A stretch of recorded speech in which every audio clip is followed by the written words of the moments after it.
For this lecture, we are going to focus on how the right brain thinks. It thinks quite differently from the left brain. And we will be focusing on the facet of the right brain that does creative thinking. But we will also go into the other facets like systemic thinking and integrative thinking and associative thinking. So how does one go about creative thinking? Creativity is a predisposition in our mind that the world can be experienced and lived in a million different ways. While the critical thinking mind seeks to converge reality into its essence or its internal logic, the creative thinking mind wants to diverge reality into its many different, unique, and wonderful possibilities. So what are the qualities and traits of a creative thinker? One, they have the uncanny ability to generate a lot of ideas. So they are paradigm generators. Next, they have the agility and nimbleness to change perspectives in order to see and experience things differently. They are paradigm shifters. Next, they're looking for that original thought that is theirs and theirs alone. They're paradigm creators. Finally, creative thinkers are enthralled by challenges and complexities, which they can render into elegant expressions. They're paradigm masters. There are many creativity exercises which are not taught in schools, and that's why schools are actually oriented just to the left brain. There are very few schools actually that give equal emphasis on the right brain. So we have several methodologies for strengthening the right brain or creativity. We have brainstorming, synectics, reconfigurations, picking out 100 verbs to change an object, what if, questioning, metaphoring, paradoxing. These are just some of the few tools and techniques of creative thinking. Let's begin with metaphoring. What is a metaphor? A metaphor is if one thing looks like another, and the idea is to generate a lot of possible directions or solutions from the similar situation or phenomenon. Example, a restaurant chain was losing patronage and market share to a new but aggressive competitor. But they began to think of a metaphor for that. This restaurant came up with an aging actress losing the box office contest to a younger new actress.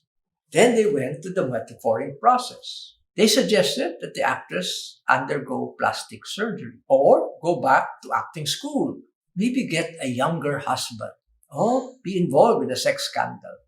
Be more daring and bear it all. So these were the crazy, wild ideas that they came up with for the actress. Now, for each of these wild ideas, they had to translate it to the restaurant. Undergoing plastic surgery means redecorating the restaurant and redesigning its facade or even entire interiors. Going back to acting school is upgrading the image projection of the restaurant, maybe from ordinary restaurant to a gourmet restaurant. Get a younger husband might mean getting a more avant-garde chef. Be in a sex scandal might mean offering a more exotic menu. Be more daring and bearing it all might be to go for broke. Go wild with gimmickry galore for the restaurant. The next technique is paradoxing. Inherent in every problem is a paradox. One way of solving the paradox is to find an analogy that best estimates the paradox, then formulate a solution similar to the solution in the analogy. So let's give an example. A pharmaceutical company was merging with one of its competitors.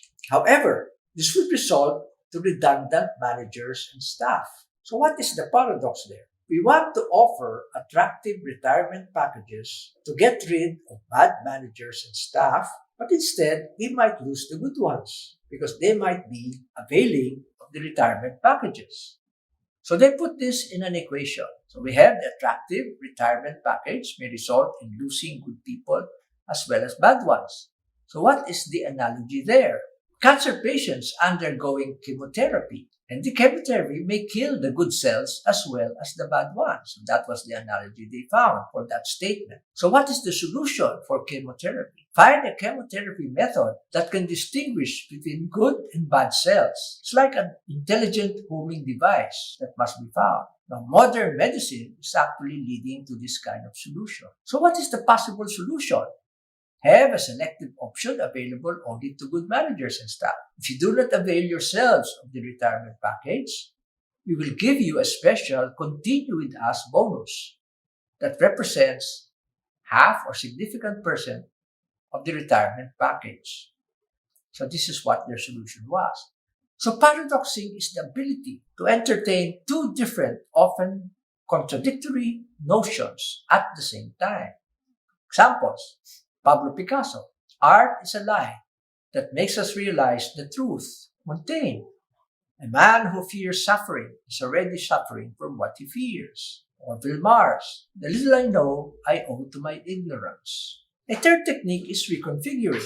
A creative mind thinks in terms of changing the parameters of a product, a service, or whatever activity that they're doing. So what are the steps? List down the physical traits and uses of a product or a service. That's number one. Two, for every physical trait or usage, generate alternative traits and usages. Three, combine the different uses with new configurations of traits and uses. Four, modify the reconfigurations into innovative products or services. And five, modify some more until totally delighted. Let's give an example. This is a dining room chair. Now, what are the present traits or uses?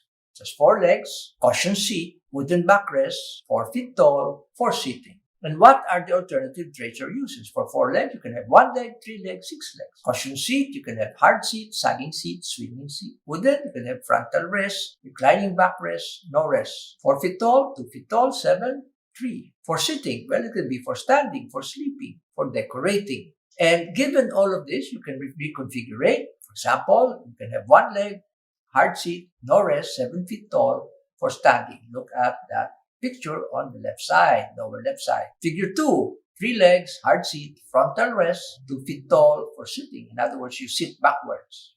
Figure 3, 6 legs, sagging and swinging seat, reclining backrest, 3 feet tall, for sleeping. So now you have 3 reconfigured product possibilities. Associative thinking is another way that the right brain thinks about. Tony Buzan subscribed to making notes that follow how the brain naturally works. He recommends the use of images and colors because they're easier to remember. Another quality of the right brain is to think in terms of associative thinking. Tony Buzan subscribed to making notes that follow how the brain naturally works, which is to think in terms of association.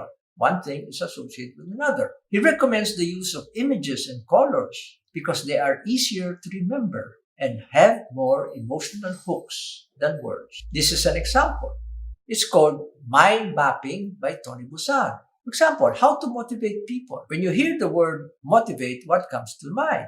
Maybe somebody might come up with to motivate is to. Somebody might say to inspire. Somebody might say to aspire. Somebody might talk about fire in the belly. And from these initial thoughts, we say let's go to the aspire portion. You can see from aspire, it goes into vision, desire, lust, goes to dream, house, car. From the other initial ideas, you can go into further ideas. So this brain actually works in an associative way. From one idea, it relates to other ideas until you have a total mind map.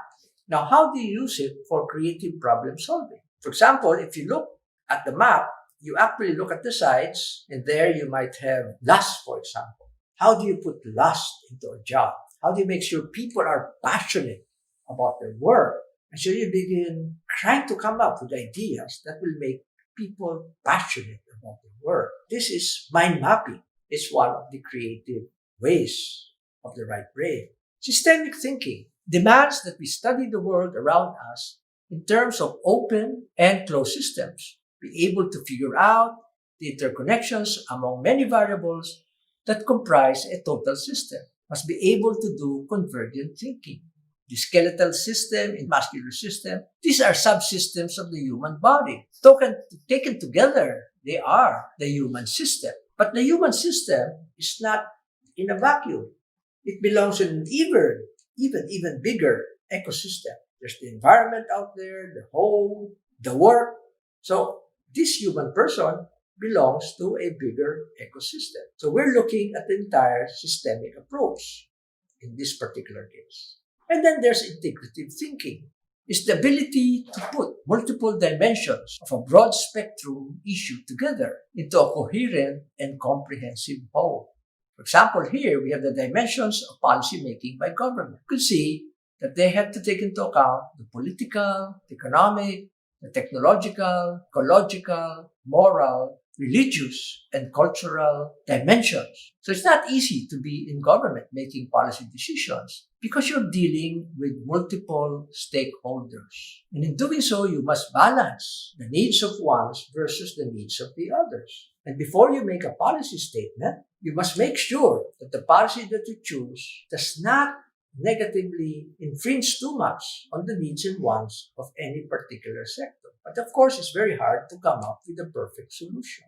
Creativity and the other right brain functions of associative thinking, systemic thinking, integrative thinking allows us to diverge and think in many different ways. Entrepreneurs, particularly, are more oriented towards opportunities rather than problems. They actually see, for example, in a crisis, in how many ways can I resolve this crisis? In how many ways can I further my business? In how many ways can I find opportunities even at the height of a crisis? We can use creative thinking in our personal world by focusing on the positive, the opportunity, rather than focusing on the problem. But in terms of problem solving, maybe the left brain is a better brain to use. But in looking for opportunities or being very creative and diverging, maybe it's the right brain to use. And if we have the two brains, we can actually have a whole brain thinker that puts both the faculties and capabilities of the left brain with the faculties and capabilities of the right brain together. So this is something that can be used on a personal basis.